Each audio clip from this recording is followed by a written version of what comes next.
ফল গাছ লাগিয়ে রাখবেন, কারণ ফল গাছে কিন্তু আপনাকে প্রতি বছরই ফলন দেবে। আর এই যে এই গাছগুলো কিন্তু আপনার 30-40 বছর পর দেখা যায় যে একটা গাছ থেকে আপনি 1-2 হাজার টাকা কিংবা 2500 টাকা পেতে পারেন, এর উপরে কিন্তু আর পাবেন না।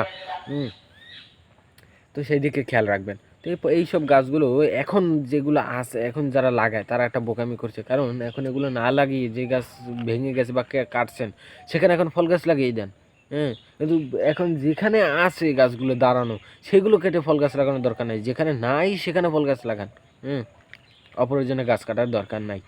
ঠিক আছে? তো আপনার এই গাছগুলো লাগানোর জন্য কিন্তু একটু খোলামেলা মানে জায়গার দরকার হয় এই গাছগুলো। হ্যাঁ, মানে যেখানে লাগাবেন সেখানে কিন্তু খোলামেলা জায়গা হতে হবে। ঠিক আছে?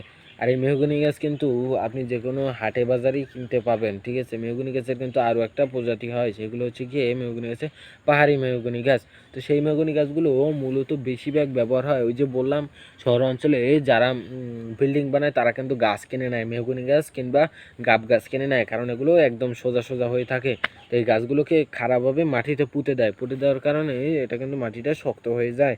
তো সেখানে যদি পুঁতে দেয়, তো এর কারণে কিন্তু পাহাড়ি মেহগনি গাছগুলো বেশি ব্যবহার হয়, কারণ পাহাড়ি মেহগনি গাছগুলো এর চেয়ে আর বেশি মোটা হয় না। এর চেয়ে আর বেশি মোটা হয় না। কিন্তু এই মেহগনি গাছগুলো কিন্তু এরকম এরকম মোটা হয়ে থাকে। আর সেই পাহাড়ি মেহগনি গাছ দিয়ে ফার্নিচার হয় না, কিন্তু এই মেহগনি গাছ দিয়ে কিন্তু ফার্নিচার হয়। কিন্তু সেটাও যদি অনেক বড় থাকে তাহলে একমাত্র ফার্নিচার হয়। তাছাড়া কিন্তু ফার্নিচার হয় না। তো সেই দিকেও লক্ষ্য রাখবেন।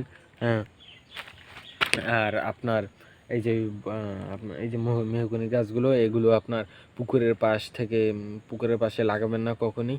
তাহলে কী হবে, পুকুরের একটা ক্ষতি হবে, দেখা যায় যে মাছের ক্ষতি হবে, এমনকি পানির ক্ষতি হবে। ঠিক আছে? আর এই গাছগুলো আপনি ঘরের পাশেও লাগাবেন না, কিংবা ঘরের পাশে থাকলে কেটে ফেলুন, পুকুরের পাশে থাকলে কেটে ফেলুন, ঘরের পাশে কাটবেন, কারণ ওই পাতাগুলো চালে পড়ে আপনার চালগুলো জং ধরে নষ্ট হয়ে যেতে পারে। আবার ঘরের সামনে পড়লে বিচ্ছিরি দেখাবে, কয়বার আর ঝাড়ু দেওয়া যায়, মিনিটে মিনিটে পাতা পড়তেই থাকবে খালি।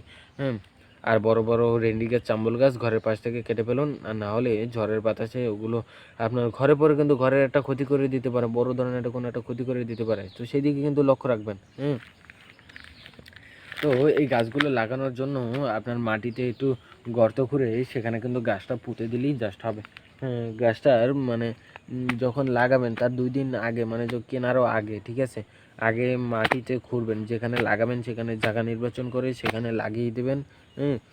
এই গাছটাকে মানে এখানে লাগাবো, ঠিক আছে, যেখানে লাগাবেন সেখানে লাগানোর আগে একটু মাটি খুঁড়ে সেখানে একটু গোবর ফাঁস দিয়ে নোনা সার, সাদা সার, মেটে সার, লাল সার, এইসব সার দিয়ে 2-3 দিন রেখে দিবেন। রেখে দেওয়ার পর বাজার থেকে গাছ কিনে এনে টবটা একটু মাটিতে আধা দুপার চুবিয়ে রেখে বিকেলবেলা গাছটাকে